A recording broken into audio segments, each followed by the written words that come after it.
इसी तरह से आपको पता होगा कि केसर टाउन स्कीम 45 जो प्लॉट की सेल परचेज के हवाले से भी भरपूर काम कर रही है अलबारी इंटरप्राइजेज।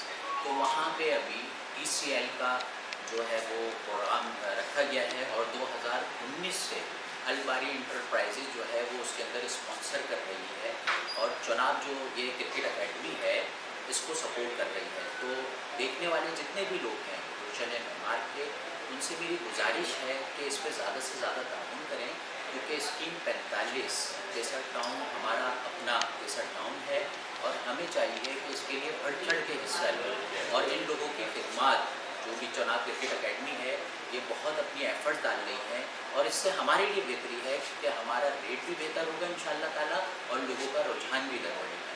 तो अलबारी इसमें हाजिर है। मैं आपसे गुजारिश करूँगा कि आप सब भी इसके अंदर ताउन करें। बहुत शुक्रिया।